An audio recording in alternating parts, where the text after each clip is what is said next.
జరుపుతాము, left to their choice. వాళ్ళకి అసెంబ్లీలో full brute majority ఉంది కాబట్టి వాళ్ళ ఇష్టం, వాళ్ళు చేసుకుని ఊరిని ప్రగల్భాలు పలకటం ఎందుకు? అసెంబ్లీలోకి వెళ్ళి మమ్మల్ని రాని అసెంబ్లీలోకి రానిటువంటి మమ్మల్ని అక్కడికి వెళ్ళి వాళ్ళు విమర్శ చేస్తున్నారంటే విమర్శ చేసుకోమనండి. We don't care that. So అయితే అసెంబ్లీ సమావేశాలకి ఖచ్చితంగా ఇక వైఎస్ఆర్సీపీ 3.5 సంవత్సరం హాజరవ్వదు. అయితే కోర్టులో తేలేంత వరకు కాదు, ఒకవేళ కోర్టులో ప్రతిపక్ష హోదా ఇవ్వాల్సిందని వచ్చిందనుకోండి వెళ్తాం. కాదు సార్, చంద్రబాబు నాయుడు గారు అసెంబ్లీలో ఏమన్నారు? ప్రతిపక్ష హోదా ఎవరివ్వాలి, మేమా ఇచ్చేది, ప్రజలు కదా ఇవ్వాల్సిందని అని వారు అంటా ఉన్నారు. మీకు ప్రజలు ఇవ్వలేదు ప్రతిపక్ష హోదా అని. కాదండి, ప్రతిపక్ష హోదా 23 సీట్లుంటేనో 24 సీట్లు ఇవ్వటమే కాదు, ప్రధాన ప్రతిపక్షంగా ఎవరైనా ఇవ్వచ్చు. ఇవాళ ఒకవేళ మీరు ఇవ్వచ్చు, ఎవరికి ఇవ్వచ్చు? పవన్ కళ్యాణ్ గారికి ఇవ్వచ్చు. ఎప్పుడు ఆయన రాజీనామా చేసి వస్తే ఆయన ప్రభుత్వంలో పార్ట్, బీజేపీ ప్రభుత్వంలో పార్ట్. మేము అసెంబ్లీకి మేము హోదా ఇవ్వము, మీరు రండి, మీరు పులివెందుల ఎమ్మెల్యే, మీరు 11 మందేను అని చులకనగా మాట్లాడి అక్కడికి వెళ్ళి చులకనగా మాట్లాడితే మేము అలిగి ఏడ్చి రావాల్సిన అవసరం మాకు లేదు. We're very clear. ఓహో, అయితే ఇప్పుడు అసెంబ్లీకి వెళ్తే జగన్మోహన్ రెడ్డి గారిని టీడీపీ జనసేన ఎమ్మెల్యేలు కామెంట్ చేస్తారనే ఉద్దేశంతో వెళ్ళటం లేదనమాట. కామెంట్ చేయటం కాదు, టైం ఇవ్వరనే ఉద్దేశంతో. రాంబాబు గారు, మీరు సీనియర్ పొలిటీషియన్, 1989లో మొదటిసారి ఎమ్మెల్యే అయ్యారు, 35 సంవత్సరాల రాజకీయ అనుభవం ఉంది సార్. 2009 మీకు అసెంబ్లీ సమావేశాలు గుర్తుండే ఉంటాయి. జయప్రకాష్ నారాయణ గారు లోక్సత్తా నుంచి ఒకే ఒక్క ఎమ్మెల్యే, మరి ఆయన 5 ఏళ్ల పాటు గలం ఇప్పలేదా సార్ అసెంబ్లీలో? ఆయన వేరండి, ఆయన ఇండిపెండెంట్ గా ఉన్నాడు, అది వేరు. మేము నాకును తెలుగుదేశానికి కూటమికి మధ్య ఎన్నికలు జరిగింది. అప్పుడు ఏమన్నా ఆయనకి ప్రభుత్వానికి మధ్య ఎన్నికలు జరిగింది ఏంటి? ఆయన ముఖ్యమంత్రి అవ్వాలని ఏమన్నా అనుకున్నాడే ఏంటి? దాంతో ఎందుకు కంపేర్ చేస్తున్నారు మీరు? That is different matter. ఇక్కడ ఉంది జగన్మోహన్ రెడ్డి గారు, మొన్నటిదాకా ముఖ్యమంత్రిగా చేశారు, మళ్ళా ముఖ్యమంత్రిగా అయ్యే అవకాశం ఉన్నటువంటి రాజకీయ పక్షం మాది. దానికి దీనికి కంపేర్ చేసేలాగా ఒక ఇండిపెండెంట్ గెలిచిన వెళ్తుంటారు. That is a different matter. ఇప్పుడు ఒక విషయం రాంబాబు గారు, అసెంబ్లీకి వెళ్తేనే కదా తెలిసేది, సమయం ఇస్తారా ఇవ్వరా ప్రజలు చూస్తారు కదా. అయ్యో 2 నిమిషాలకే మైక్ కట్ చేశారు, ఇది తప్పు కదా, ప్రజాస్వామ్యంలో ప్రతిపక్షాలని గొంతుని నొక్కేస్తున్నారని చెప్పేసి ప్రజలకి అర్థం అవ్వాలంటే అట్లీస్ట్ ఒక్క సెషన్లో కనీసం 4 రోజులన్నా అసెంబ్లీకి వెళ్తే బాగుంటుంది కదా సార్. చాలా క్లియర్ గా అర్థమైపోయిందండి. ఇంకా వెళ్లాల్సిన అవసరం ఉంది. వాళ్ళు మాట్లాడుతున్న మాటలేంటి? మాజీ ముఖ్యమంత్రి జగన్మోహన్ రెడ్డి గారు కూడా అంటలా, పులివెందుల ఎమ్మెల్యే 11 సీట్లే అని చాలా వ్యంగ్యంగా మాట్లాడుతున్నారు కదా. చివరికి డిప్యూటీ స్పీకర్ కూడా వ్యంగ్యంగా మాట్లాడుతున్నారు కదా. ఇంకా నీకు వెళ్ళి తేల్చుకోవాల్సిన అవసరం ఉంది ముందే మాట్లాడుతుంటే వాళ్ళు. అందువల్ల మాకు రమణారెడ్డి గారు మాకు చాలా క్లారిటీ ఉంది, క్లియర్ గా ఉన్నాము. వాళ్ళకి కన్ఫ్యూజన్ లో ఉన్నారు. వాళ్ళు రాజీనామా చేయమంటారు కాసేపు, దమ్ముంటే రమ్మంటారు కాసేపు, మేము రద్దు చేసి ఎన్నికలు పెడతాం అంటున్నారు కాసేపు. వాళ్ళకే క్లారిటీ లేదు, మాకు వెరీ వెరీ క్లారిటీతో ఉన్నాం. మేము శాసనసభకు వెళ్ళడం లేదు. ఇప్పుడు వాళ్ళు ఒక సవాల్ విసురుతున్నారు సార్, దమ్ముంటే మీ 11 మంది వైసీపీ ఎమ్మెల్యేలు రాజీనామా చేసి ఎన్నికలకు రండి అని అంటా ఉన్నారు. అరే రద్దు చేసే శక్తే మాకుందంటున్నారు కదా స్వామి. ఓకే, అది చూడమనండి. రద్దు చేసే శక్తి మాకుంది, మాకు చట్టం ఉంది అని చెప్తున్నారు. మొన్న కూడా మీరు అడిగితే చెప్పా, చంద్రబాబు నాయుడు గారు మానేసినప్పుడు రద్దు చేశారా? ఎన్టీ రామారావు గారు మానేసినప్పుడు రద్దు చేశారా? రద్దు చేసే శక్తి మాకుంది, ఆ ప్రొవిజన్ మాకుందని డిప్యూటీ స్పీకర్ గారు రోజు చెప్తున్నారు కదా బయట. మళ్ళా మేము రాజీనామా చేయటం ఎందుకు? బుచ్చి చౌదరి గారు నిన్న ఏం మాట్లాడారు విన్నారా? రాంబాబు గారు జగన్మోహన్ రెడ్డి గారిని ఉద్దేశించి ఏపీ అసెంబ్లీలో. నేనేం బుచ్చి చౌదరి గారు మాట్లాడి నేనేం వినలేదండి.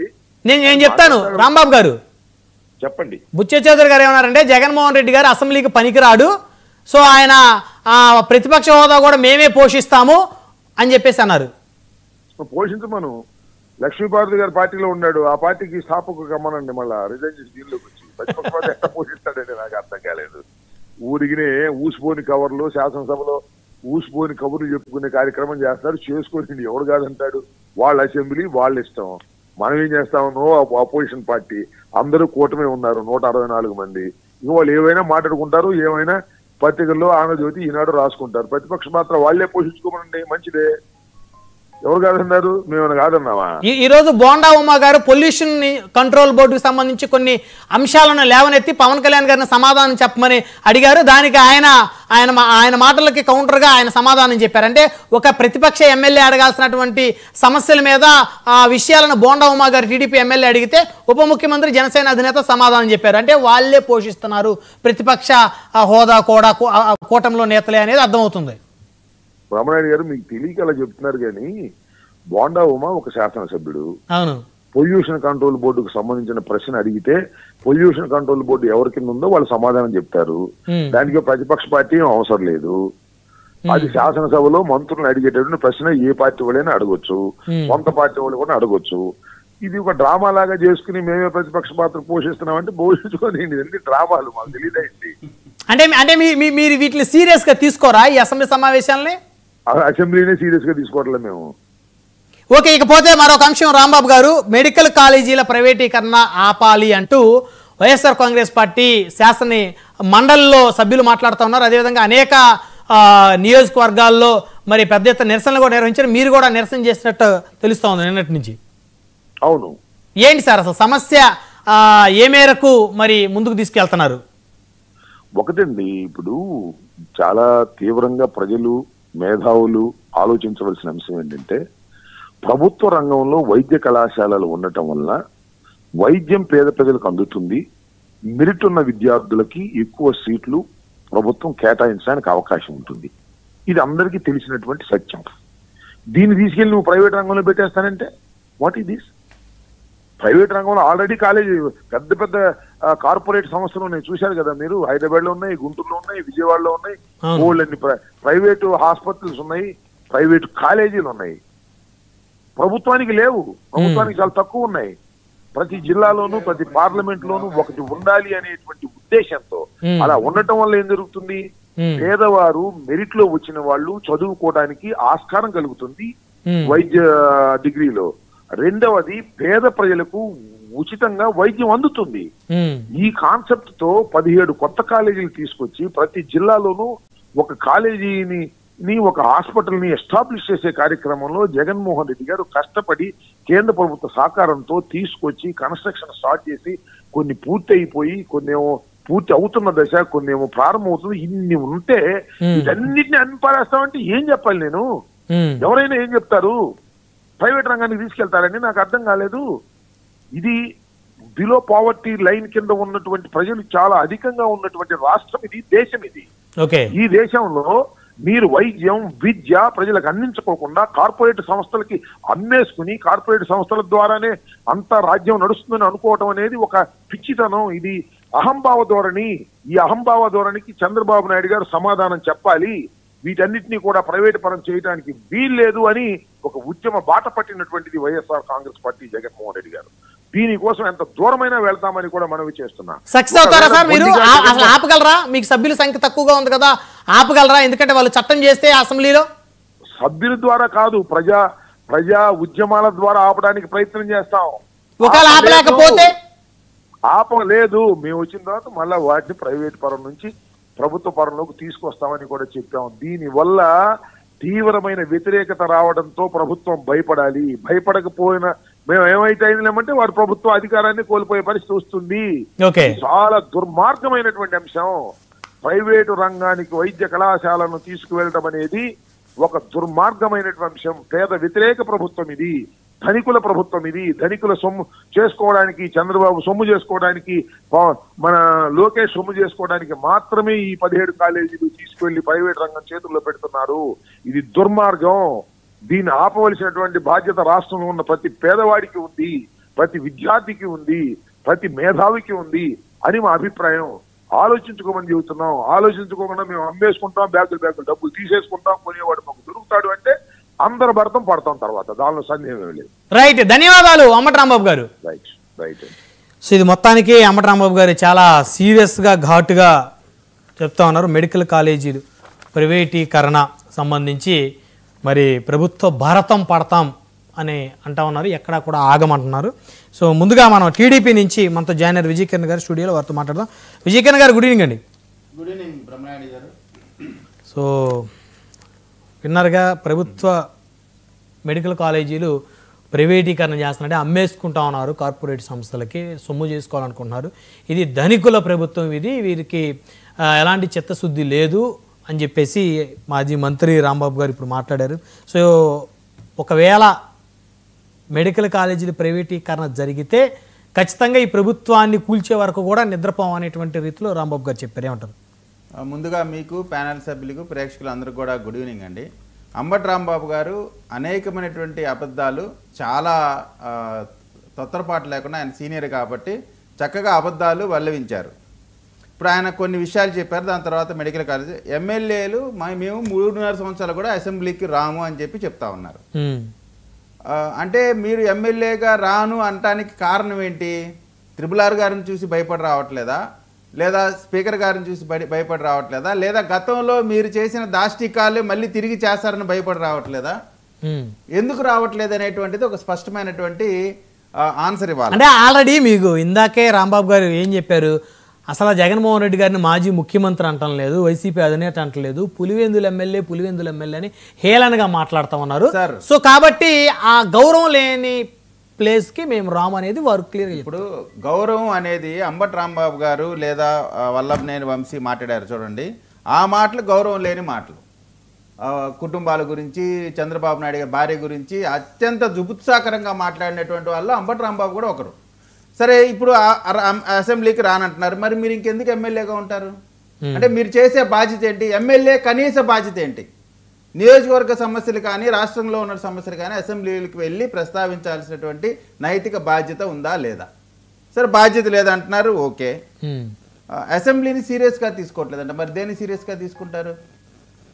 అంటే మీకు కేవలం మీరు ముఖ్యమంత్రిగా ఉంటేనే అసెంబ్లీయా? అంటే మీరు రాజ్యాంగాన్ని, రాజ్యాంగబద్ధంగా ఏర్పడినటువంటి అసెంబ్లీని అవమానించడం అంటే రాజ్యాంగాన్ని అవమానించటే. అంటే మీకు రాజ్యాంగం అంటే గౌరవం లేదు. సో రాజ్యాంగ వ్యతిరేక శక్తుల్ని ఎక్కడ ఉంచాలా? రాజమండ్రి సెంట్రల్ జైల్లో ఉంచాల్సినటువంటి అవసరం ఉంది. ఇప్పుడు ఇందాక చెప్తా ఉన్నారు ఏదో ప్రైవేటు పెద్దలు డబ్బుండోళ్ళని. అసలు మెడికల్ కాలేజీ వ్యవస్థలో జియో నెంబర్ 107, 108, 133 విడుదల చేసినటువంటి వ్యక్తి ఎవరు?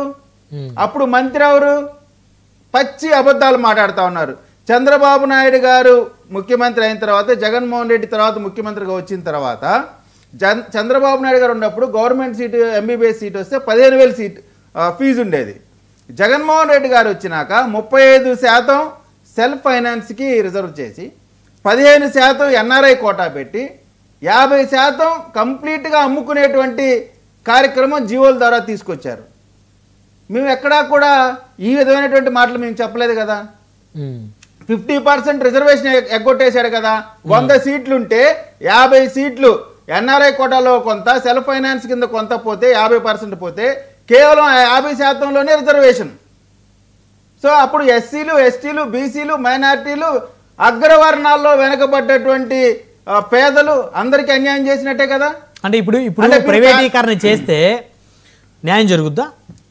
ప్రైవేటీకరణ చేస్తామని ఎవరైనా చెప్తున్నారా? ప్రైవేటీకరణ చేస్తున్నట్టు ఎక్కడన్నా గజెట్ వచ్చిందా?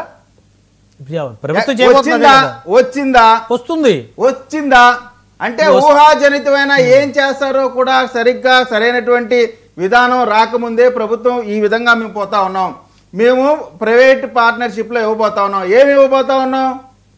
వైద్య సేవలు ఇవ్వబోతా ఉన్నావా? మెయింటెనెన్స్ ఇవ్వబోతా ఉన్నావా? ఏంటి అనేటువంటిది ఒక స్పష్టమైనటువంటి గెజిట్ రాకముందే వీళ్ళు మాట్లాడుతున్నారంటే వీళ్ళ యొక్క తొందరపాటుతనం ఏ విధంగా ఉందో, వీళ్ళ దివాలా కోరుతనం ఏ విధంగా ఉందో, చేసిన తప్పులన్నీ వీళ్ళే చేశారు. నేను అడుగుతా ఉన్నాను, 17 మెడికల్ కాలేజ్ అంటున్నారు. 17 మెడికల్ కాలేజీకి జగన్మోహన్ రెడ్డి గారి ప్రభుత్వం మొత్తంలో ఎంత ఖర్చు చేశారు? ఆంధ్ర రాష్ట్ర బడ్జెట్ నుంచి ఒక్క పైసా ఖర్చు చేయలేదు. ఏమన్నా ఖర్చు చేస్తే అది కూడా కేంద్రం ఇచ్చినటువంటి నిధులను మాత్రమే ఖర్చు చేశారు. ఆ మొత్తం కలిపి వారు ఖర్చు చేసిందంత 1451 కోట్ల రూపాయలు మొత్తం 17 మెడికల్ కాలేజీకి సంబంధించి వాళ్ళు ఖర్చు పెట్టారు. అసలు అయ్యే ఖర్చు ఎంత? 8,500 కోట్ల రూపాయలు ఖర్చు అయ్యేటువంటి మెడికల్ కాలేజీలకి కేవలం 1,400 కోట్లు మాత్రమే ఖర్చు పెట్టి మెడికల్ కాలేజీ అయిపోయినాయి అంటే ఎట్లా కుదురుతుంది? అంటే మీరు ₹1 ఖర్చు పెట్టలేదు. మీరు ఎక్కడా కూడా ఎంతమంది ఎంప్లాయ్మెంట్కి మీరు నోటిఫికేషన్ ఇచ్చారు? కొత్తగా వచ్చినటువంటి వాటిలో పీజీ పీజీ సీట్లు ఎక్కువ రావాలంటే వాటి ఫెసిలిటీస్ పెంచడానికి కేంద్రం నుంచి 700 కోట్ల రూపాయలు వస్తే 700 కోట్ల రూపాయలని మీరు డైవర్ట్ చేశారు కదా, తద్వారా పీజీ సీట్లు పోగొట్టారు కదా. అంటే మెడికల్ వ్యవస్థలో మీరు చేయాల్సినటువంటి అన్ని తప్పులు చేసి ఈ రోజున దొంగే దొంగ దొంగ అని అరుస్తున్నట్టు వీళ్ళు మాట్లాడేటువంటి మాటలు. సో అంటే పూర్తి స్థాయి గెజిట్ వచ్చిన తర్వాత అసలు ఏ విధంగా ప్రైవేటీకరణకి కాలేజెస్ ఇచ్చారా, లేకపోతే మెయింటెనెన్స్ ఇచ్చారా, హాస్పిటల్స్ ఇచ్చారా, ఇప్పుడు ఏమి ఇచ్చారని తెలుసుకున్న తర్వాత మాట్లాడమంటారు. తెలుసుకున్న తర్వాత అందరూ ఏమనుకున్నారంటే అసలు కాలేజీలే ప్రైవేట్ వాళ్ళకి అమ్మేస్తున్నారేమో అనేటువంటి ఒక ప్రచారాన్ని వైసీపీ ప్రచారం చేయడంలో వీళ్ళు మొనగాళ్ళండి. ఏ విధంగా అంటే సొంత బాబాను వాళ్ళు చంపుకొని కత్తి తీసుకొని చంద్రబాబు నాయుడు గారి చేతిలో పెట్టారు. అంటే వీళ్ళ టాక్టిక్స్ ఎంత మేధావులో ఎంత గొప్ప వాళ్ళో వీళ్ళకి అర్థమవుతా ఉంది. నేను ఒక్కటే క్వశ్చన్ వేస్తా ఉన్నాను వైసీపీ నాయకులకి. మీరేదో ప్రైవేటు అది ఇది అని చెప్తా ఉన్నారు కదా, మీది రాజకీయ పార్టీయే కదా. మీ రాజకీయ పార్టీ మొత్తాన్ని మెయింటెనెన్స్ ఎవరికి ఇచ్చారు? ఏ ప్రైవేట్ వ్యవస్థకి ఇచ్చారు? ప్రశాంత్ కిషోర్ ఎవరు? అంటే మీ పార్టీలో వ్యూహకర్తగా ఆయనకి ఇచ్చారు. మెయింటెనెన్స్ ఎవరికి ఇచ్చారు? ఎవరు మెయింటైన్ చేశారు మీ పార్టీని? ప్రతి నియోజకవర్గానికి 4గురునో 5గురునో ఎందుకు పెట్టారు? అవుట్ సోర్సింగ్ ఎందుకు ఇచ్చారు? మీరు రాజకీయ వ్యవస్థను మీరు నడపడం చేత కాదా? మీరు పనికిరారా? మీ కింద వాళ్ళు ఎవరు పనికిరారా? కాబట్టి ఒక వ్యవస్థ ఇప్పుడు మీరు చూడండి, ప్రపంచవ్యాప్తంగా కూడా చైనా, వియత్నాం లాంటి దేశాల్లో హైబ్రిడ్ విధానంతో ముందుకు పోతా ఉన్నారు. హైబ్రిడ్ విధానంతో కాకుండా సొంతగా పోయేటువంటి ఉత్తర కొరియా లాంటి దేశాల పరిస్థితి ఏంటి? ఇప్పుడు ప్రపంచంతో మనం పోటీ పడి ఏ రోజుకు ఆ రోజు మనం అప్గ్రేడ్ అవుతూ ప్రజలకి మంచి జరగాలనేటువంటి ప్రయత్నం. నిజంగా మీకు చిత్తశుద్ధి ఉంటే మీరు మాట్లాడేటటువంటి ఈ గోబల్స్ ప్రచారాలు, అబద్ధాలు, తప్పుడు వ్యాఖ్యలు కాకుండా మీ హయాంలో మీరు మెడికల్ కాలేజీల పైన ఆంధ్రప్రదేశ్ రాష్ట్ర బడ్జెట్ నుంచి ఎంత కేటాయించారనేటువంటి చెప్పాలా. రెండోది, ఇప్పుడు మీరు చెప్తున్నటువంటి ఈ మెడికల్ కాలేజీలు 50% సెల్ఫ్ ఫైనాన్స్లో 35-15% ఏమో ఎన్ఆర్ఐ కోటా ఇచ్చి మీరు ప్రైవేటీకరణని మీరు కదా ఆమోదించింది. ఎక్కడ మీ ప్రైవేటీకరణ ఈ ప్రభుత్వం ఏం చేసింది? మీరు మొత్తం చేయాల్సిందంతా చేసి ఈ రోజున చేస్తున్నటువంటి మంచిని పక్కకు పెట్టి ఈ రోజున 8,000 కోట్ల రూపాయలు 7,000 కోట్ల రూపాయలు ఇంకా వాటిపైన ఇన్వెస్ట్మెంట్ పెట్టాలా. ఆ 7,000 కోట్ల రూపాయలు ఇన్వెస్ట్మెంట్ అంటే ఇప్పుడు పెరిగినటువంటి వాటిలో మళ్ళీ అది ఎంతవరకు వెళ్తుందో తెలియదు. మరి ముందుకెళ్ళాలా? సంక్షేమ పథకాలు ఇవ్వాలా? ఇవన్నీ చేయాల్సినటువంటి అవసరం ఉన్న సందర్భంలో, ప్రజలకి క్వాలిటీ వైద్యం ఇవ్వాల్సినటువంటి సందర్భంలో పేదవాడికి ఎక్కడా కూడా ఒక్క నయా పైసా కూడా అదనపు భారం పడేటువంటి ప్రసక్తే లేదు. ఇదేమి మీలాగా దారాదత్తం చేయట్లేదు, అమ్మట్లేదు. కేవలం మా ప్రపోజల్. ఇంపార్టెంట్ విషయం ఏంటంటే 4 రోజుల నుంచి ఎన్టీఆర్ ఆరోగ్యశ్రీ సేవలు కార్పొరేట్ హాస్పిటల్స్లో ఆగిపోయాయి. సో వాళ్ళకి 2,000 కోట్ల రూపాయలు ఓవరాల్గా రాష్ట్ర వ్యాప్తంగా ఉన్న కార్పొరేట్ హాస్పిటల్లో 2,000 కోట్ల రూపాయలు బిల్లు పెండింగ్ ఉండటం వల్ల ఆ సేవలు ఆగిపోయాయి. మరి ఎప్పుడు పునఃప్రారంభం అవుతాయి అనేది కూడా అందరూ వెయిట్ చేస్తారు. ఇంకా ఇవేమి అవ్వలేదు. వాటికి సంబంధించి వాటికి విడుదలకు చేయాల్సినటువంటి నిధులకు సంబంధించి వర్కౌట్ జరుగుతూ ఉంది. పేదలకు ఇబ్బంది లేకుండా ఉన్నటువంటి ఈ హాస్పిటల్స్ కి అయితే ఆరోగ్యశ్రీ చేయనుందో వీళ్ళందరికీ కూడా నిధులు విడుదల చేసే కార్యక్రమం కూడా జరుగుతూ ఉంది. ఖచ్చితంగా ఆ సమస్య అవుతుంది. ఇటువంటి సమస్య మళ్ళీ రాకుండా ఉండటానికే, ఇటువంటి సమస్యలు రాకుండా ఉండటానికి ఇన్సూరెన్స్ పద్ధతి ప్రవేశపెట్టి 25 లక్షల రూపాయలు ఇన్సూరెన్స్ ద్వారా ప్రతి వాడికి వచ్చేటువంటి కార్యక్రమం చేయబోతా ఉన్నాం. అద్భుతమైన కార్యక్రమం చేయబోతా ఉన్నాం. రైట్, వన్ బై వన్ మాట్లాడదాం. విజయ్ గారు, మనతో జోలాపురం శ్రీకాంత్ గారు ఉన్నారు, వైఎస్ఆర్ కాంగ్రెస్ పార్టీ సీనియర్ నాయకులు, మాజీ దేవాదాయ శాఖ సలహాదారులు. శ్రీకాంత్ గారు, గుడ్ ఈవినింగ్ అండి. బ్రహ్మనాయుడు గారు, గుడ్ ఈవినింగ్. సో ఇందాక మీ మాజీ మంత్రి గారు కూడా మాట్లాడారు. సో వినే ఉంటారు మీరు. మొత్తానికైతే అసెంబ్లీకి రారనేది అయితే ఆల్రెడీ నిన్న మన చర్చలోనే అది డిక్లేర్ చేస్తారు వైసీపీ వాళ్ళు. ఇక రాము అని చెప్పి రాంబాబు గారు కూడా గౌరవం ఇవ్వట్లేదు, ఎమ్మెల్యే అంటున్నారు, పులివెందుల ఎమ్మెల్యే అన్నారు, కనీసం మాజీ ముఖ్యమంత్రిని కూడా అంటలేదు. సో ఆల్రెడీ వాళ్ళు హేళన చేయాలి, టైం ఇవ్వకుండా ఉండాలని చెప్పేసి డిసైడ్ అయ్యారు. కాబట్టి సో అసెంబ్లీకి రాము, ప్రజా సమస్యల మీద మేము పోరాటం చేస్తామని. సో మొత్తానికి ప్రైవేటీకరణ అంటే మెడికల్ కాలేజీల ప్రైవేటీకరణ మీద ఈరోజు రాష్ట్ర వ్యాప్తంగా వైఎస్ఆర్సీపీ దాదాపుగా 90% నియోజకవర్గాల్లో ఇన్ఛార్జీలు, జిల్లా అధ్యక్షులు, ఎమ్మెల్యేలు, మాజీ మంత్రులు కూడా నిరసన కార్యక్రమాలు చేపట్టారు. సో మీరు నిరసన కార్యక్రమాలు చేపట్టడం వల్ల ప్రైవేటీకరణ ఆగుతుందా? మొదటిగా ప్యానల్లో ఉన్న సభ్యులకి, 99 వీక్షకులకి మీకు శుభ సాయంకాలం. ఒక్కటి బ్రహ్మనాయుడు గారు, మన అంబటి రాంబాబు గారు చెప్పారంటే మా నాయకులు అధినాయకుడు ఏ మాట మీద ఉంటారో మిగతా అందరూ కూడా అదే మాట మీద ఉంటారు. కానీ మన తమ్ముడు టీడీపీ సోదరుడు మొత్తం అన్ని బాగా వంటబట్టాయి అబద్ధాలు చెప్పడం కానీ మసిబూసి మారేడికాయ చేయడంలో బాగా సిద్ధహస్తుడు ఉన్నట్లున్నాడు. వారు చంద్రబాబు నాయుడు గారి యొక్క ఇదే అంత పుణ్యకి పుచ్చుకున్నట్టున్నాడు. ఒక్క చిన్న అంశం ఒక బయట చూపిస్తా, వీళ్ళ పరిస్థితి ఏమి అనేది ఒక్కసారి ఆలోచించి మళ్ళీ ముందుకెళ్తాం. ఏమి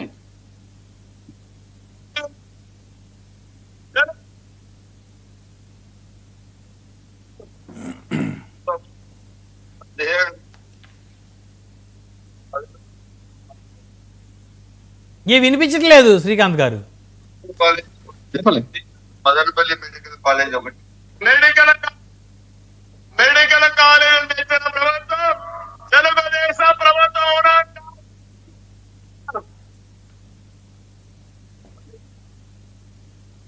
ఓకే, మీ దగ్గర అక్కడ సిగ్నల్ కొంచెం వీక్ ఉండదు, వినిపించట్లేదు. పర్లేదు చెప్పండి, అర్థమైంది మాకు. చాలా ఏమన్నారంటే బ్రహ్మనాయుడు గారు దీంట్లో ఏమన్నారంటే వారి అధినాయకుడు చంద్రబాబు నాయుడు గారు మాట్లాడుతూ 17 మెడికల్ కాలేజీలు మనమే తెచ్చాం తమ్ముళ్ళు, అవునా కాదా అన్నాడు. కానీ వాళ్ళ మదనపల్లి ఎమ్మెల్యే మాట్లాడుతూ అసెంబ్లీలో గత ప్రభుత్వంలో 17 మెడికల్ కాలేజీలు వచ్చాయి, దాంట్లో మదనపల్లి మెడికల్ కాలేజీ మాదొకటి అని చెప్పడం జరిగింది. వీరికి నోరు శుద్ధం ఉండదు, అన్ని అబద్ధాలు తప్ప. అబద్ధాలు ఏమి నోరు తెరిస్తే, ఎందుకంటే ప్రజలు ఏమనుకుంటున్నారు ఏమనేది విచక్షణ రహితంగా మాట్లాడుతున్నారు వీళ్ళు. సరే, దాన్ని పక్కన వదిలిపెడితే వీళ్ళు అందరూ ఒక్కొక్కరు ఒక్కొక్క మాట, అంటే వారికి ఒక్క మాటకు ఒక్కరికి పొంతన ఉండదు. చాలా మంది అందరూ మాట్లాడుతూ ప్రభుత్వం దగ్గర నిధులు లేవు, అందుకని ప్రైవేట్ వ్యక్తులకు పీపీపీ విధానంలో ఇస్తున్నాం అని అసమర్థతగా, అంటే వారికి వారే ఒప్పుకుంటున్నారు. అంటే మాది చేతగాని ప్రభుత్వం, చేయలేని ప్రభుత్వం, మేము ఏమీ చెయ్యలేని ప్రభుత్వం, ప్రజలకు బీద ప్రజలకు అట్టడుగున్న వర్గాలకు అన్యాయం చేయడమే మా ప్రభుత్వం యొక్క లక్ష్యం అని వాళ్ళు ప్రతి ఒక్కరూ కూడా చెప్పుకుంటూ వస్తున్నారు. అది గమనించాలి. ఎందుకంటే ఒక్కొక్క మెడికల్ కాలేజీకు జగన్మోహన్ రెడ్డి గారు గతంలో ఒక్కొక్క మెడికల్ కాలేజీకి, అంటే 17 మెడికల్ కాలేజీకి రాష్ట్రంలో ఒక్కొక్క మెడికల్ కాలేజీకి 50 ఎకరాలు తగ్గకుండా వారి ప్రభుత్వంలో, మా వైఎస్ఆర్ కాంగ్రెస్ పార్టీ ప్రభుత్వంలోనే ఇచ్చిండేది స్థలాలు కూడా. దాంట్లో దాదాపు ఒక పార్వతీపురంలోనే ఒక 20 ఎకరాలు మాత్రం ఇవ్వగలిగారు. ఈ 17 మెడికల్ కాలేజీలకు దాదాపు 830 ఎకరాలు శాంక్షన్ చేసి డబ్బు కట్టేసి దాదాపు 7 మెడికల్ కాలేజీలు పూర్తి చేసి 5 మెడికల్ కాలేజ్ ఓపెన్ చేసి సీట్లు దాదాపు 200 సీట్లు, 50 సీట్లు, 30 సీట్లు, 70 సీట్లతో కాలేజీలు 2వ సంవత్సరం నడుస్తున్నా కూడా వీరికి కనపడక, వీరికి వినపడక, ఏదేదో 17 మేమే తెచ్చాం, అన్ని పోతున్నాయి, అది ఇది అని అనడంలో వీళ్ళకి అర్థమే లేదు. గతంలో 17 మెడికల్ కాలేజ్ ప్రభుత్వంలో ఒక కాలేజ్ అని చెప్పారు. ఒకటి బ్రహ్మనాయుడు గారు, వీరు చెప్పే దాంట్లో ఏది శుద్ధం ఉండదు. మొత్తంగా టీడీపీ నాయకులకు కానీ అధినేత చంద్రబాబు నాయుడు గారికి కానీ మీ వేదికగా ఈ రోజు నేను వారికి ధన్యవాదాలు తెలియజేస్తున్నా. ఎందుకంటే మా వైఎస్ఆర్ కాంగ్రెస్ పార్టీ ప్రభుత్వంలో మేము చేసినవి చెప్పుకోలేక ఈ రోజు ఈ విధంగా మా పార్టీ శ్రేణులంతా పోయి రాష్ట్ర ప్రజలకందరికీ చూపిస్తుంటే కనుల ఆనందంగా ప్రజలు చూస్తున్నారు. మీకు చెప్పుకోవడానికి టైం ఆడితే అందరూ తిట్టడానికే సమయం కేటాయించేవాళ్ళు మీ మంత్రులు, ఎమ్మెల్యేలు. సో ఇక చేసి జగన్ గారు చేసిన అభివృద్ధి చెప్పే టైం ఆడడం వాళ్ళకి పాపం. అదే మేము మా విఫలం మేము చెప్పుకోవాలి కదా. ఎప్పుడైనా కూడా తప్పును మేము చేసిన తప్పుని మేము చేసి ప్రజలకు చేసిన న్యాయాన్ని చెప్పుకోలేకపోతున్నాం. ప్రజలకు చేసిన ఇప్పుడు వీళ్ళు చేస్తున్న అన్యాయాన్ని ఎత్తి చెప్పుతున్నాము కానీ మేము చేసిన న్యాయాన్ని చెప్పుకోలేకపోయాం. అది బికాజ్ ఆఫ్ టీడీపీ కూటమి ప్రభుత్వం ద్వారా మాకు ఆ యొక్క అవకాశాన్ని వారు కల్పించారు. ఈ కూటమి నాయకులు, వారికి ప్రత్యేకంగా వారికి మరి ఒక్కసారి ధన్యవాదాలు తెలియజేస్తున్నాం. అదే విధంగా మనకు దీనివల్ల ఏమైపోతుందంటే రాష్ట్రంలో బడుగు బలహీన వర్గాలకి చెందిన వారికి ప్రతి ఒక్కరికి అన్యాయం. ఎందుకంటే అందరూ కూడా పేదలు కూడా, నేను కూడా డాక్టర్ కావాలన్న ఆకాంక్ష ప్రతి ఒక్క విద్యార్థుల్లో ఉంటుంది. ఈ అవకాశము జగన్మోహన్ రెడ్డి గారు అందరూ చదవాలని చెప్పి, పేద ప్రజలకు న్యాయం జరగాలని చెప్పి ఈ యొక్క అవకాశాన్ని అందరికీ ఇద్దామని ఈ యొక్క మెడికల్ కాలేజీలు ఎప్పుడు గతంలో వీళ్ళ 40 ఏళ్ళ ఇండస్ట్రీ అండి, వీళ్ళ యోగ్యతకు ఒక్క కాలేజీ చెప్పినారా చెప్పమనండి, అలాంటి మెడికల్ కాలేజీ మేము చెప్పినామని చూపించమనండి చాలు, చెప్పమనండి చాలు, చూపించే పని కూడా లేదు. కాబట్టి ఇటువంటి వారిని పెద్దగా మనం సరే, పట్టించుకోవాలి. మీరు మెడికల్ కాలేజీలు తెచ్చారు, వాళ్ళు సాఫ్ట్వేర్ కంపెనీలు తెచ్చారులేండి, అందరు కలిసి చేశారు. రాష్ట్రానికి ఏదిగా అంటే ఏదైనా రాష్ట్రానికి చేసిందేగా. కాదు బ్రహ్మనాయుడు గారు ఇంకా చెప్పుకుంటా పోతే ఇంకా అవన్నీ చూపించి వస్తుంది బిట్లో. చంద్రబాబు నాయుడు గారు లేనివి ఉన్నవి నేనే సృష్టించిన, సెల్ ఫోన్ నేనే, గడియారం నేనే, ఇంకా మొత్తం అన్ని ఆయన ఏమేమి కనిపెట్టాడో ఇంకా అవన్నీ మనం చెప్పాల్సిన పని లేదు. అవి ఇప్పుడు సమయము సందర్భం కాదు. ఏమేమి ఎప్పుడెప్పుడు కనిపెట్టారు అనేది చంద్రబాబు నాయుడు ఇప్పుడు ఒకటే ఇందాక విజయ్ కిరణ్ గారు చెప్తారు కదా, అసలు మెడికల్ కాలేజీలు ప్రైవేటీకరణ అనేటువంటిది ఎవరన్నారు అని అడుగుతా ఉన్నారు. ఆయన ఇప్పుడు విజయ్ కిరణ్ గారు చెప్పినట్లు ఏముందంటే, ఆయన దాంట్లో నాకు అర్థమైనది ఏమంటే, మాకింకా సయోధ్య కుదరలేదు, ఎవరికి ఏం తెలియాలనేది లావాదేవీలు కుదరలేదు, అవి కుదిరినాక మేము చెబుతాము అన్నట్లుంది. అబ్బాయి మన విజయ్ కిరణ్ పర్సెంటేజీలు కానీ ఇవన్నీ కూడా ఇంకా కుదరలేదు. అవి కుదిరినాక వాళ్ళు ఎలా ఇయ్యాలో ఎట్లా ఇయ్యాలో అని నిదానంగా విజయ్ కిరణ్ నిర్ణయిస్తాడో, వాళ్ళ అధినాయకుడు నిర్ణయిస్తాడో తెలుస్తుంది. ఇంకొకటి లెక్కలు కుదరలేదంటారా మీరు? లెక్కలు కుదరలేదంటారా ఏంటి? లెక్కలు కుదరలేదు, అదే చెప్తున్నా. లెక్కలు కుదరలేదు. ఆ లెక్కలు కుదిరినాక వాళ్ళు ఇస్తారు. మీరు 50% కేటాయించారు కదా, మరి అది దేనికోసం? ఈ రోజు ఈ కార్యక్రమం చేపట్టాము. మెడికల్ కాలేజీ మీరు చెప్పారు, ఏది మీరు చేయలేదు, అంతా మేమే చేశామని చంద్రబాబు నాయుడు గారు చెప్పారు. లేదు మేము చేశామని చెప్పి రాష్ట్ర వ్యాప్తంగా ఉన్న మా శ్రేణులు వైఎస్ఆర్సీపీ మన కాంగ్రెస్ అధినేత జగన్మోహన్ రెడ్డి మేరకు ప్రతి ఒక్క నాయకులకు అందరూ కదిలారు. దీంట్లో ఇంకొక ముఖ్య విశేషం ఏమంటే, మెడికోలు విద్యార్థులు కూడా స్వచ్ఛందంగా పాల్గొన్నారు. అది దీంట్లో విశేషం చెప్పారు. మెడికోలు బ్రహ్మనాయుడు గారు మెడికోలు విద్యార్థులు కూడా స్వచ్ఛందంగా పాల్గొన్నారు. వీరికి ఎందుకండి ఇంత ఉలుకు? విజయనగరంలో పోలీసులు అడ్డుకునే ప్రయత్నం ఎందుకు? మీరు చూపిస్తుంటే మీరు ఎందుకు ఊరికే చూడొచ్చు కదా. మీరు లేదన్నారు, మేము చూపిస్తున్నాము, మీకెందుకు అంత బాధ? తూర్పుగోదావరి జిల్లాలో మన రాజమండ్రిలో ఎంపీ గారి భరత్ ఆధ్వర్యంలో పోతుంటే కార్యకర్తలను పోలీసులు ఆపారు. ఇంత బాధ? మేము చూపిస్తున్నది, మేము చేసినది చెప్పుకునే దాంట్లోనే కదా. మీకెందుకు అబద్ధాలకు మీ అడ్డు తగులుతున్నామనే? బైరెడ్డి సిద్ధార్థ రెడ్డిని కర్నూలులో బయటికి రానికుండా అరెస్ట్ చేశారు. ఇక్కడ విషయం అంతా ఇది ఏమైందంటే, చంద్రబాబు నాయుడు గారు మాకంతా కూడా ఈ యొక్క అవకాశాన్ని కల్పించారు. ఇంతమంది అరెస్టులు ఎందుకు చేయాలి అని అడుగుతున్నా. మీరు పోలీసులతో అడ్డుకునే ప్రయత్నం ఎందుకు చేశారు? మీరు ఏమడిగారు? మీరు చెప్పిన అబద్ధాలని ఉండండి. మీరు చెప్పిన అబద్ధాలని మేము మా ప్రజల ద్వారా, నాయకుల ద్వారా, విద్యార్థుల ద్వారా, మెడికోల ద్వారా దాన్ని చేసి చూపించారు అని చెప్పుతుంటే మీకెందుకు అంత ఉలుకు? శ్రీకాంత్ గారు మాట్లాడుతున్నారు. మిగతా ఇద్దరు సభ్యులు ఉన్నారు, వాళ్ళు కూడా మాట్లాడాలి. మనతో మెరుపుల మహేష్ గారు ఉన్నారు, జనసేన పార్టీ నుంచి రాష్ట్ర అధికార ప్రతినిధి. మెరుపుల మహేష్ గారు, గుడ్ ఈవినింగ్ అండి. అడ్డుకునే ప్రయత్నం ఎందుకు చేశారు? అడుగుదాం చెప్పమని చెప్పండి. ఏం చెప్తున్నా? మెరుపుల మహేష్ గారు, మెడికల్ కాలేజీల ప్రైవేటీకరణ తప్పు, పేద మధ్య తరగతి విద్యార్థులకి డాక్టర్ కావాలనేటువంటి ఆశయం ఉన్నటువంటి పేద మధ్యతరగతి కుటుంబాల పిల్లలందరికీ కూడా భవిష్యత్తులో ఇదొక ప్రమాదంగా మారుతుంది.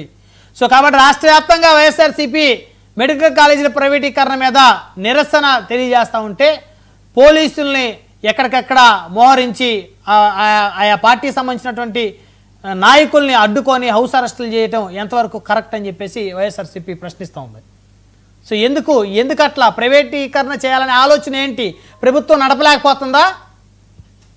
బ్రహ్మనాయుడు గారు, ముందుగా నాకు అవకాశం ఇచ్చిన మీకు, అలాగే ప్యానల్ అందరికి కూడా 99 ఛానల్ కూడా గుడ్ ఈవినింగ్ తెలుపుకుంటూ, బ్రహ్మనాయుడు గారు, ఇప్పుడు ఏదైతే ఈరోజు పీపీపీ మోడల్ అనే విధానం మీద మనం ఈరోజు చర్చిస్తున్నాం. దౌర్భాగ్యం ఏంట్రా అంటే అందులో ఒక పీ ఎత్తేసాం మనం. నిజానికి చెప్పాలంటే అది పబ్లిక్ ప్రైవేట్ పార్ట్నర్షిప్ మీద జరుగుతుంది.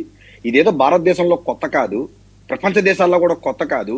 ఎందుకంటే ఈ రోజు మనం ప్రతి అంశాన్ని ఎంత వైడ్ గా థింక్ చేస్తామంటే, మన పిల్లలు ఫారిన్ లో చదువుకోవాలా, మన దగ్గర మంచి టెక్నాలజీ ఉండాలా, మన ఇంట్లో మంచి వస్తువులు ఉండాలా, ఎవ్రీథింగ్ బ్రాండింగ్ ఉండాలా, ప్రపంచ దేశాలతో పోటీ పడాలా, మాటెత్తే గ్లోబలైజేషన్ పదం చెప్పాలా, నా పిల్లలు నా కొడుకులు ఫారిన్ కంట్రీస్ లో ఉద్యోగాలు చేయాలా, అనే టెక్నాలజీ వస్తువు ఏదైతే వస్తుందో ఫారిన్ వస్తువు ఉండాలనుకుంటాం. ఎవ్రీథింగ్ కూడా మన ఇంత మోడర్నైజ్డ్ గా ఈ రోజునటువంటి అప్డేటెడ్ వర్షన్స్ లో మనం మాట్లాడేటప్పుడు దౌర్భాగ్యం ఏంట్రా అంటే, ఇంకా కూడా ఇక్కడ చాలా రాజకీయ పార్టీలు అవుట్డేటెడ్ మెటీరియల్ ని తీసుకువచ్చి ప్రజల ముందు పెట్టడమే ఇక్కడ జరిగే పొరపాటు. నేను ఈ రోజు మీ దగ్గర చాలా డేటా చెప్తాను. నాకు ఒక 2 minutes టైం ఇవ్వండి, ఎక్కువ కూడా వద్దు. పీపీపీ విధానం అనేది మొట్టమొదటిసారిగా భారతదేశంలో ఆంధ్ర రాష్ట్రంలో ఇంప్లిమెంట్ చేసినటువంటి మోడల్ కాదు. 2011 నుంచే భారతదేశంలో ఈ మోడల్ అనేది ఇంప్లిమెంటేషన్ లో ఉంది. ఫర్ ద కైండ్ ఇన్ఫర్మేషన్, ఇప్పటి వరకు భారతదేశంలో ప్రెసెంట్ భారతదేశంలో 1825 ప్రాజెక్టులు ఈ యొక్క మోడల్ ద్వారా జరుగుతా ఉంది. అక్షరాల దాని ఖర్చు ఎంత అంటే 24,94,95,000 రూపాయల 568 కోట్ల రూపాయలు. అంటే యావరేజ్ గా ఒక రాష్ట్రంలోనూ అటు ఇటుగా 90,000 కోట్ల రూపాయలు పీపీపీ అనే విధానంతో ప్రాజెక్టులు అనేది ఈ రోజు కట్టబడతా ఉంది.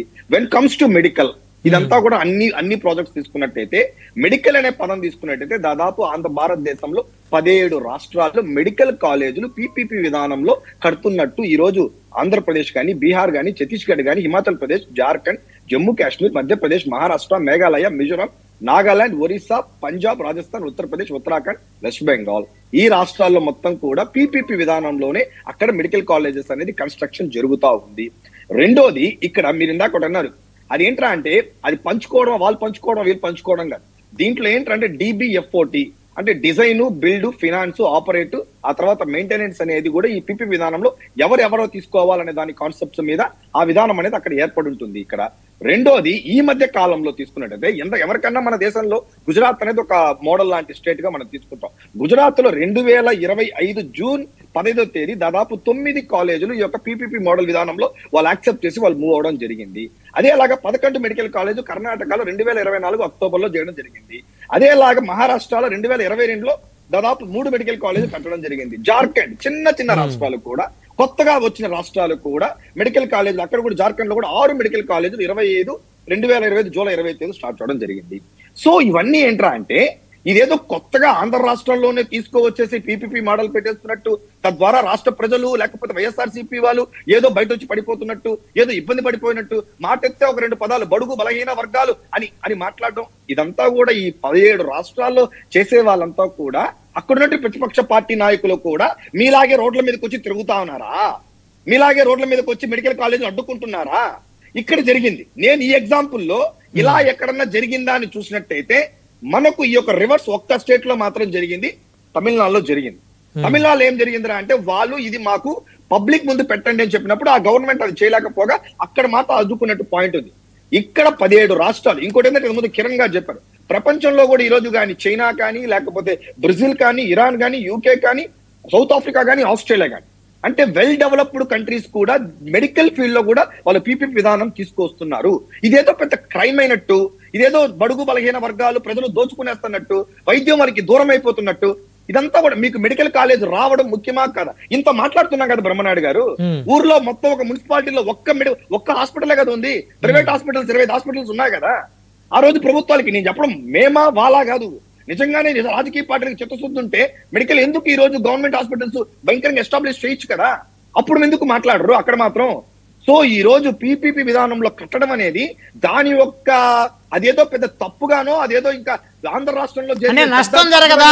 కాదు, నష్టం జరగదా? దాని ద్వారా ఫీజులు పెరుగుతాయి, మేనేజ్మెంట్ కోటా కింద కొన్ని సీట్లు అలొకేట్ చేసే పరిస్థితులు వస్తాయి భవిష్యత్తులో. బ్రహ్మనాయుడు గారు, for everything there is a pros and there is a cons. Definite గా ఇక్కడ కూడా ఏంటంటే దెర్ ఇస్ ఎ క్రిటిసిజం అనేది, ఏ ప్రాజెక్ట్ తీసుకున్నా కానీ క్రిటిసిజం అనేది ఉంది. నేను అంటే ఏంటంటే రెస్ట్ ఆఫ్ ఇండియాలో 17 రాష్ట్రాలు జరిగేటప్పుడు చాలా రాష్ట్రాల్లో సక్సెస్ఫుల్ గా ప్రాజెక్ట్ కంప్లీట్ చేసి ప్రజలకి మంచి వైద్యం అందించేటప్పుడు ఆ ప్రాసెస్ లో ఈ రోజు ఉన్నటువంటి మనకున్నటువంటి ఫైనాన్షియల్ టర్మ్స్ లో ఇబ్బంది పడేటప్పుడు ఆ యొక్క పీపీపీ విధానంలో తీసుకురావడం అనేది అది ఒక పెద్ద హిస్టారికల్ మిస్టేక్ కాదు కదా. ఇలా తీసుకుంటే అది it's a legal or illegal? My question to YCP people, whether PPP model is legal or illegal? It's a legal. అంటే దీనివల్ల మధ్యతరగతి కుటుంబాల విద్యార్థులకి అన్యాయం జరిగే పరిస్థితి ఉండదా? ఎందుకుంటుందండి క్రిటిసిజం? ఎందుకుంటుందండి? మధ్య తరగతి వాళ్ళకి ఎందుకుంటుంది? చదువు దూరం అయిపోయే అంశాలు ఏంటి? క్వాలిటీ ఆఫ్ హెల్త్ వస్తుంది, క్వాలిటీ ఆఫ్ ఎడ్యుకేషన్ వస్తుంది, క్వాలిటీ ఆఫ్ ట్రీట్మెంట్ వస్తుంది, ఎవ్రీథింగ్ ద బెస్ట్ వస్తుంది. ఎందుకండి ఇప్పుడు మనమే ఒక జ్వరం వస్తే 2 రోజులు వస్తే మనం ప్రైవేట్ హాస్పిటల్కి వెళ్తామండి.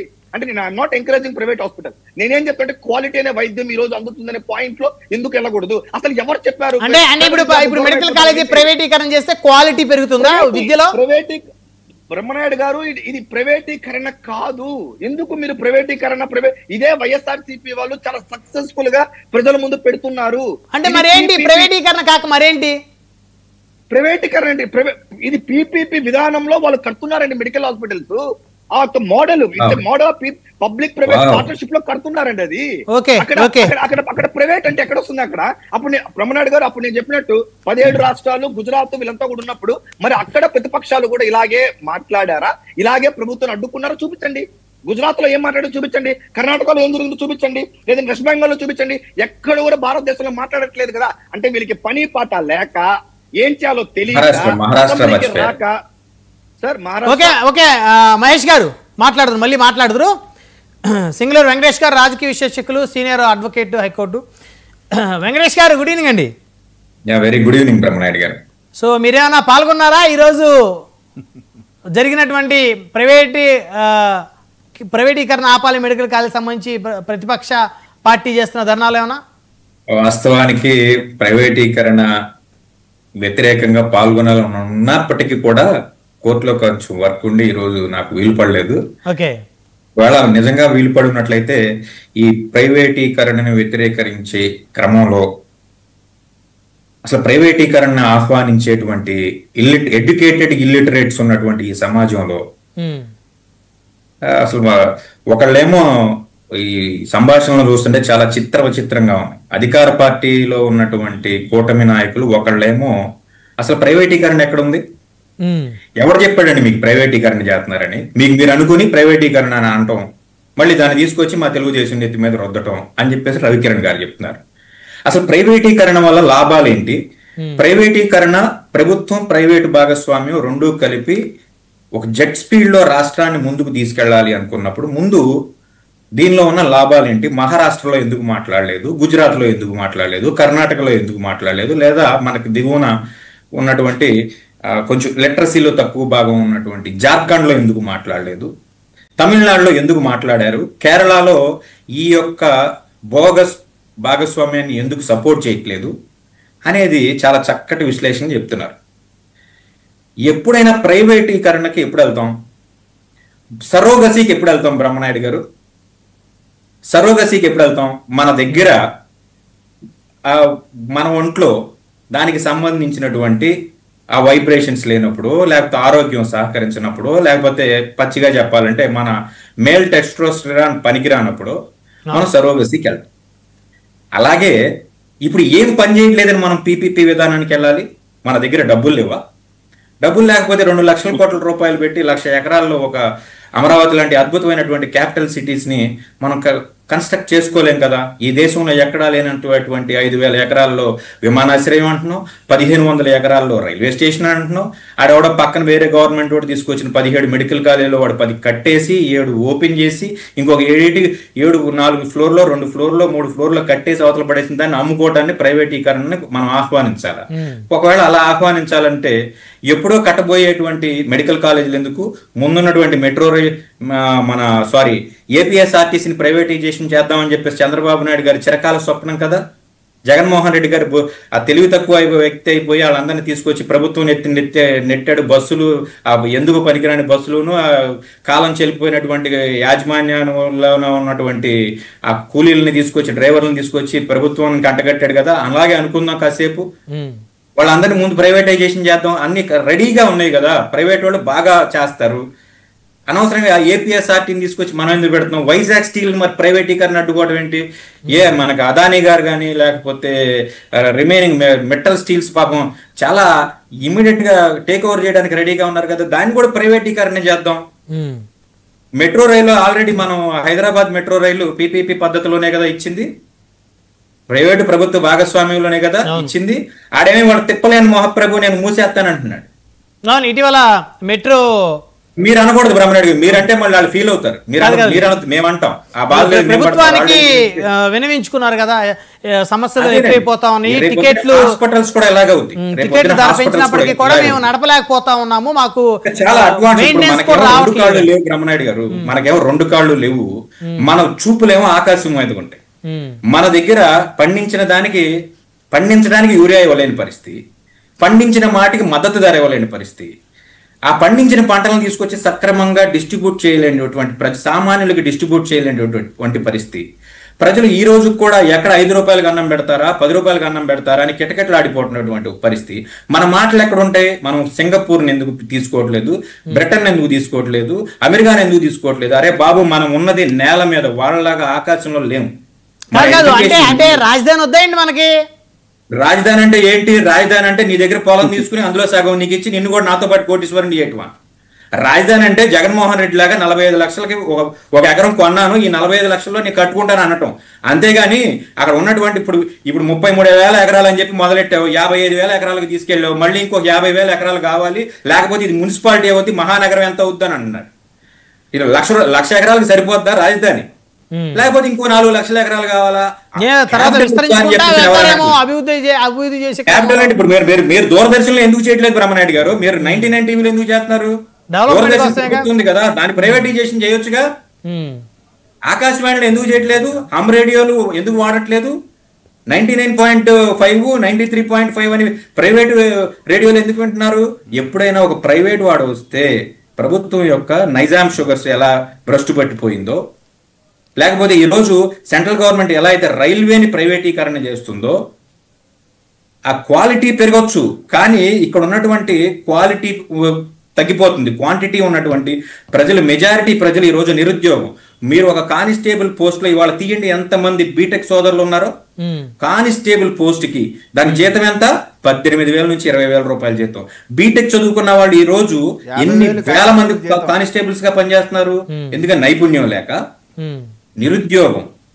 కొంపదీసి పోలీసులకు కూడా ప్రైవేట్ భాగస్వామ్యం చేస్తాను అని చెప్పేసి అని అనలేదు. మీకు నమస్కారం. ఎందుకంటే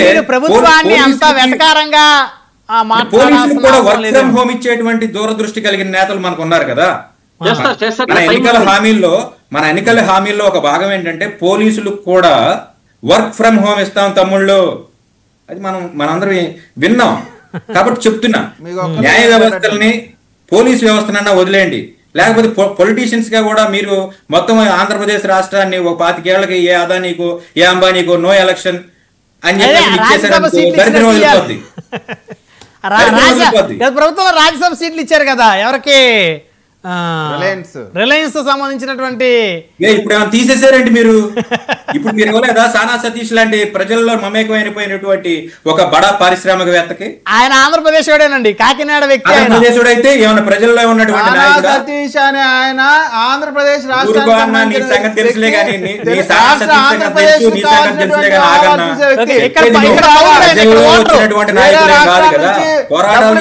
నాయకులేం కాదు కదా. ఈ రోజు పక్కన జనసేన మిత్రులు చూడు, శ్రీశైలం దేవస్థానానికి ఇచ్చారు, 2 చెంపలు వాయించారు ఆ రోజున. అలాంటి వ్యక్తులను గుర్తించి ఇచ్చినట్లయితే మీరు కూడా మేము ఆ వ్యక్తి పేరు తీసేవాళ్ళం కాదు. సామాన్యంలోంచి వచ్చినటువంటి క్రౌడ్ ఫండింగ్ చేసేటువంటి నాయకులు జగన్మోహన్ రెడ్డి గారు తండ్రిని చంపినటువంటి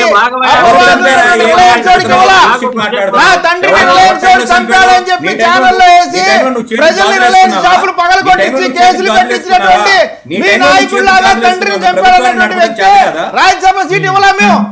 నువ్వు చేతులు ఆయన ఏదంటే సానా సతీష్ గారి పేరు తీసుకోవాల్సిన అవసరం ఉంది. హత్య జరిగింది. ఆయన ఎవరు తండ్రిని చంపాడన్న అపవాదులు లేవు. ఆయన సొంత డబ్బాయిని కొట్టుకుంటాడు. నాకు అది అనవసరం. ప్రభుత్వంలో హత్య జరిగింది, అరెస్ట్ చేయాల్సిన బాధ్యత ఎవరిది? పక్కవాడు వచ్చి చేస్తాడా? పక్క స్టేట్ వాడు వచ్చి చేస్తాడా? ప్రభుత్వంలో జరగటం అనేది ఇప్పుడు వైఎస్ఆర్సీపీ పదే ఇది తెలుగుదేశం ప్రభుత్వం జరిగింది. ఇప్పుడు జనసేన పార్టీ కార్యకర్త హత్య జరిగిందండి. పక్క అరెస్ట్ చేశారు, రిమాండ్ కి పంపించారు. సామాన్యుడు కాబట్టి అరెస్ట్ చేశారు. వివేకానంద రెడ్డి హత్య కేసులో ముద్దాయిల్ని ఎన్నాళ్ళు పెద్ద పెద్దోళ్ళు కదండి. వివేకానంద రెడ్డి గారు హత్య కేసు ముద్దాయిలు పెద్ద పెద్దోళ్ళు కదా, డబ్బులున్నోళ్ళు, పదవులు ఉన్నోళ్ళు కదా. అందుకనే కదా మీరు అరెస్ట్ చేయింది. వైసీపీ ప్రభుత్వంలో ఏమైనా అరెస్ట్ సుగాలి ప్రీతి కూడా చనిపోయింది పాపం, ఆడబిడ్డ. మరి ఎందుకు అరెస్ట్ చేయలేకపోయారు? ప్రభుత్వంలో మనమే కదా ఉంది. ప్రభుత్వంలో మనమే కదా మన దాంట్లో జరిగిన వాటిని తీసుకెళ్లి సక్సెస్ఫుల్ గా మనకు మీడియా సపోర్ట్ ఉంది, ప్రింటింగ్ మీడియా, ఎలక్ట్రానిక్ మీడియా, మాట్లాడగలిగే రవికిరణ్ అన్న లాంటి వాళ్ళు ఉన్నారు కాబట్టి పక్క ప్రభుత్వం మీద తోసేస్తామంటే తెలుగుదేశం పార్టీ హయాంలో సుగాలి ప్రీతి హత్య జరిగినప్పుడు వారిపైన కేసులు పెట్టారు, వాళ్ళకి జైలుకు పంపించారు. వాళ్ళ నాయకుల్లాగా ఆయాషా మీరు హత్య కేసులో ఒక దళిత యువకుని తప్పుడు కేసు పెట్టి లోపల వేయించేటువంటి పరిస్థితి లేవు. మీలాగా అవతల మీ పక్కన మీ పార్ట్నర్ చెప్తున్నాడు ఆల్రెడీ సాక్ష్యాలన్నీ ట్యాంపర్ చేయబడ్డాయి అని చెప్పేసి సుగాలి ప్రీతి హత్య కేసులో ప్రభుత్వంలో ఉన్నది నువ్వే కదా. రేప్ కేసులో ఎంతసేపట్లో ఆ డిఎన్ఏ శాంపిల్స్ తీస్తారు? మీరు 19 తర్వాత మీరు వచ్చారు కదా, నిజంగా మా దగ్గర తప్పు జరుగుంటే 5 సంవత్సరాలు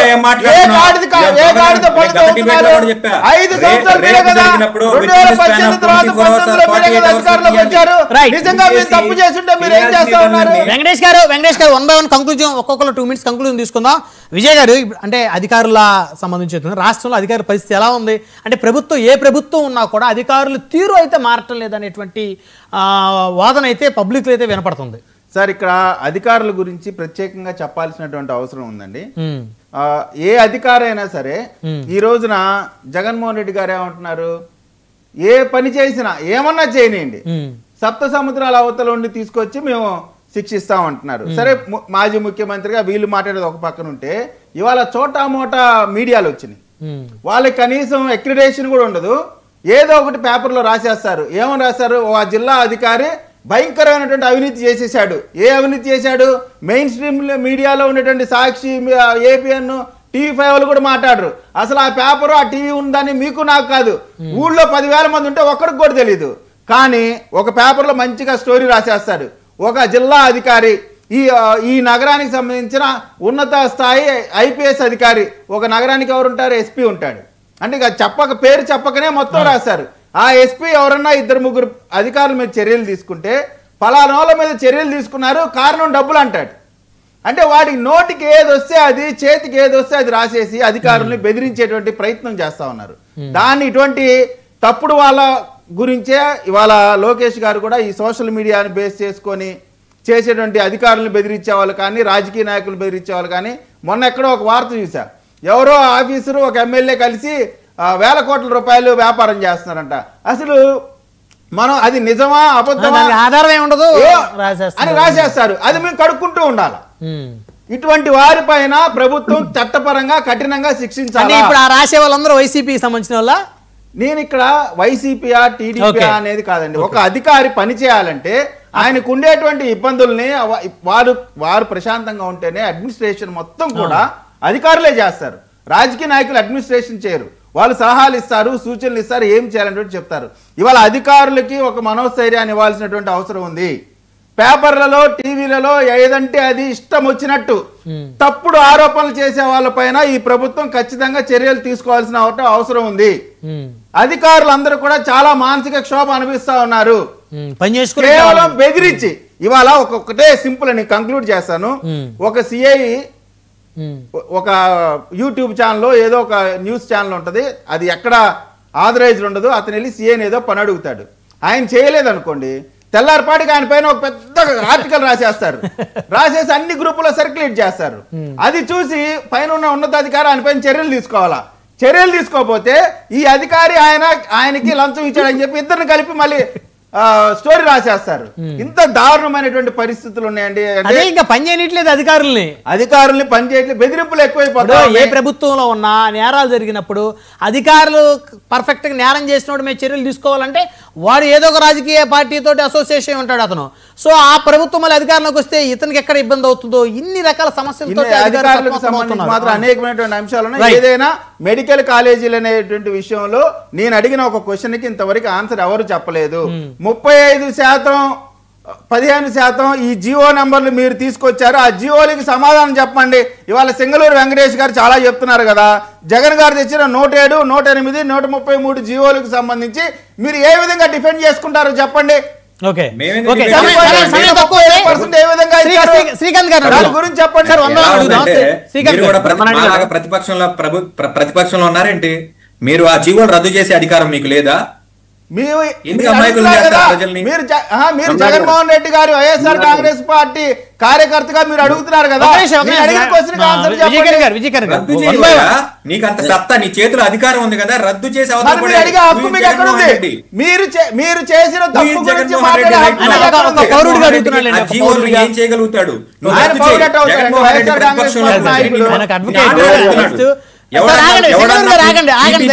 ఎవడన్నా వచ్చి ప్రభుత్వ ఆసుపత్రుల్ని కొంటే మీరు తాట తీస్తానని జగన్మోహన్ రెడ్డి అంటున్నాడు. నువ్వు జగన్మోహన్ రెడ్డి ఇచ్చినటువంటి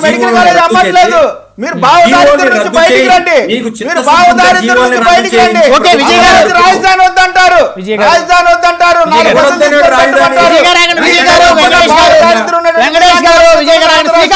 శ్రీకాంత్ గారు రెస్పాండ్ అవ్వండి. శ్రీకాంత్ గారు కాదు, విజయ్ కిరణ్ గారు మొదటిగా మన బ్రహ్మనాయుడు గారు విజయ్ కిరణ్ గారికి ఒకరు మాట్లాడేటప్పుడు మాట్లాడే సంస్కారం నేర్పించండి. ఫస్ట్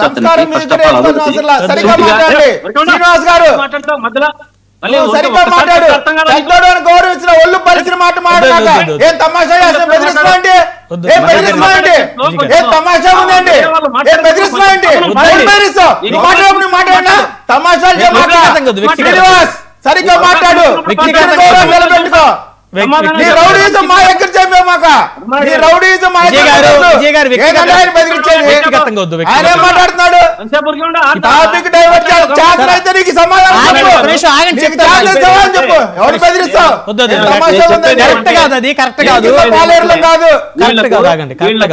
వీళ్లకు అసహనంతో అంటే చెప్పడానికి సూటిగా నేను ఒకటే అడిగా వీళ్ళకు ముందు నుంచి 17 మెడికల్ కాలేజ్ ఎవరు తెచ్చారు? మీ అధినాయకుని మాదిరి మీరు కూడా అబద్ధాలు చెప్తారా? దానికి సమాధానం చెప్పు అంటే అది లేదు. 17 మెడికల్ కాలేజీకి జగన్మోహన్ రెడ్డి ఎంత ఖర్చు పెట్టాడు చెప్పు. 17 మెడికల్ కాలేజ్ చెప్పు. అడిగినారు కొంచెంసేపు మధ్య మధ్యలో మాట్లాడదు. అస్మదీయులకు దోచిపెట్టేదానికి మాత్రమే ఈ సింగిల్ బిడ్ విధానము. ఆ సింగిల్ బిడ్ విధానం కూడా తెలియదు అతనికి, మాట్లాడుతున్నాడు కూర్చొని.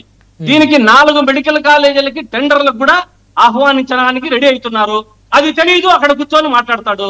ఇవంతా కూడా టెండర్లు పిలిచి సార్ కాదు, నాకు డౌట్. ఇప్పుడు మీరేం ఆరోపిస్తున్నారు? ఈ ప్రభుత్వ మెడికల్ కాలేజీల్ని ప్రైవేటీకరణ అంటే పూర్తిగా ప్రైవేటు వ్యక్తులకి, ప్రైవేటు సంస్థలకి అమ్మేస్తున్నారంటారా మీరు? అమ్ముతున్నారు, దాంట్లో ఏ డౌట్ లేదు. అంటే ఒక ప్రైవేట్ మెడికల్ కాలేజీ ఏ విధంగా అయితే నడుస్తుందో ఇక అదే విధంగా నడుస్తుంది ఈ కాలేజీలు. అంటే ఇంతకుముందు తమ్ముడు కూడా చెప్పాడు, ఇంకా బేరం కుదరలేదు, 2 రోజులు ఉన్నాక ఎలా చేసే చెప్తాము అని చెప్పాడు. అర్థమవుతుంది కదా, మరి ఎందుకు దానికి? ఇది సింగల్. ఇప్పుడు 4 వైద్యశాల కళాశాలలు ఆల్రెడీ నిర్వహణకు టెండర్లకు చేస్తున్నారు. కాలేజీలు ఎవరు తెచ్చారంటే తెలీదు.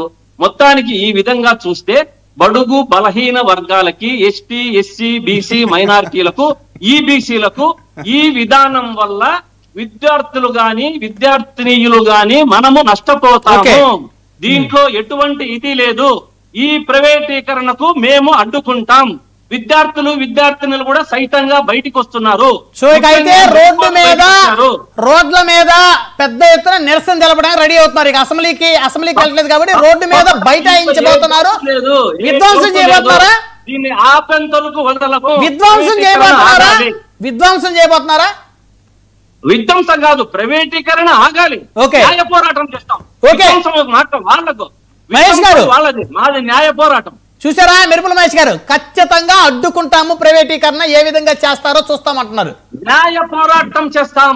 ఓకే సార్, ఒక సెకండ్. జ్వాలాపురం శ్రీనివాస్ గారు వయసులో పెద్దవాడు. నేను ఆయన మాట్లాడినప్పుడు అడ్డు రాలేదు. కాదు ఆయన బెదిరించడం ఏంది అంటే మీరు బెదిరిస్తే భయపడిపోతాం అనుకుంటారా? నువ్వు బెదిరిస్తే మీ వయసు గౌరవించి మీ పార్టీ వాళ్ళ మేము మాట్లాడుతున్నాం. సమయం లేదు, 1000 రెట్లు ఎక్కువ గౌరవంగా మాట్లాడుకోండి. చక్కగా మనం ప్రజా సమస్యల మీద మాట్లాడదాం. ఇప్పటి వరకు దయచేసి ఆగండి. జియో నెంబర్ 107 గురించి ఒకే మాట, జియో నెంబర్ 107, 103 గురించి ఆన్సర్ చెప్పండి. జగన్మోహన్ రెడ్డి గారు ఎంత ఖర్చు పెట్టారు చెప్పనండి. మహేష్ గారు సమయం లేదు. మెరుపుల మహేష్ గారు కంక్లూజన్ ఇవ్వండి. 1 word కంక్లూజన్. ప్రైవేటీకరణ ఆపడానికి మేము సిద్ధంగా ఉన్నాం. మొత్తం విద్యార్థులతో కలిసి పోరాటం చేస్తాం. వద్దులేండి శ్రీకాంత్ గారు, ఆగండి, వారిని కూడా మాట్లాడండి. మీకు ఇచ్చిన టయాన్ని ప్లీజ్. ఇక అయిపోయిన సబ్జెక్ట్ వద్దు. మీరు గాని సంస్కారవంతంగా వద్దండి శ్రీకాంత్ గారు. సంస్కారవంతంగా మాట్లాడడం నేర్చుకోవాల్సింది మీరే. శ్రీకాంత్ గారు సమయం లేదు, దయచేసి ఆగండి. మెరుపుల మహేష్ గారు మీరు వన్ వర్డ్ కంక్లూజన్ ఇవ్వండి. సార్ ఆగండి సార్, ఒక్క నిమిషం ఆగండి. ఎవరికి భయపడాల్సిన పని లేదు. ఎవరికి వాళ్ళే గుండాలి, ఎవరికి వాళ్ళే దాదాలు. దయచేసి ఆగండి సార్, మధ్యలో దూరొద్దు. ఆగండి ప్లీజ్. మెరుపుల మహేష్ గారు, మెరుపుల మహేష్ గారు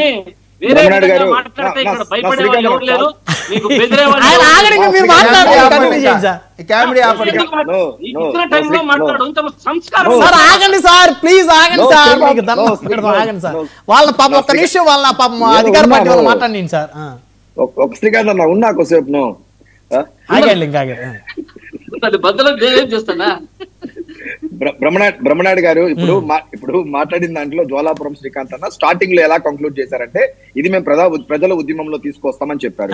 సెకండ్ టైం కంక్లూజన్ ఏం చేశారంటే మేము కోర్టుకు వెళ్దామన్నారు. రెండు కూడా కరెక్టే. ఇప్పుడు మేమేమంటామంటే ఓకే మీరు ప్రజల్లో చైతన్యం తీసుకురండి, ఓకే దట్స్ ఫైన్. అంతకంటే అల్టిమేట్ ఎదురా అంటే కోర్టుకు వెళ్తామన్నారు. మీరు వెళ్ళండి.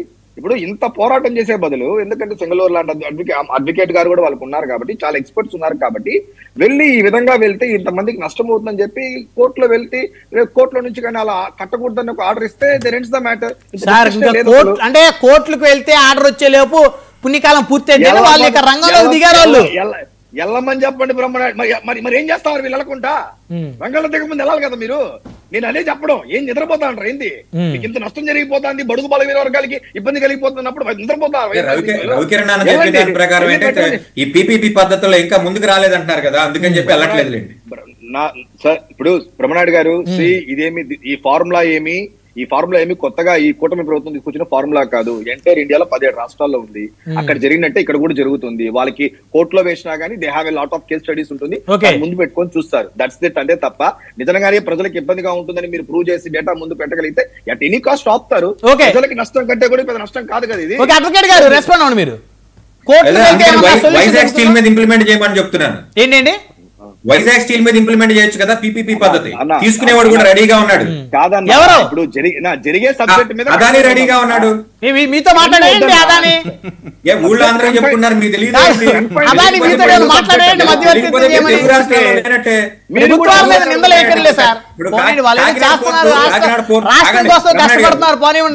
బ్రహ్మనాయుడు గారు కాకినాడ పోర్టు కట్టింది కాంగ్రెస్ పార్టీ, ప్రైవేట్ పరం చేసింది ఎవరో తెలుగుదేశం పార్టీ కాదా? ఇది బ్రహ్మనాయుడు గారు పిపిపి పద్ధతిలో ఇచ్చింది. పిపిపి పద్ధతి ఆగన్నా ఒక్క నిమిషం. పిపిపి పద్ధతిలో కాకినాడ పోర్ట్ లో ఉన్నటువంటి ప్రభుత్వ వాటాలని ప్రైవేట్ పరం చేసింది ఎవరు తెలీదా? మీకు తెలియకపోతే నేను చెప్తాను. అలాగే వైజాగ్ స్టీల్ ప్లాంట్ తో మొదలు పెట్టండి, మెడికల్ కాలేజీల తర్వాత మొదలు పెడదాం, మీ సంగతి ఏంటో తెలుస్తారు ప్రజలు. సరే, ఇందుకు రేపు కూడా జరిగే అవకాశాలు కనబడుతున్నాయి.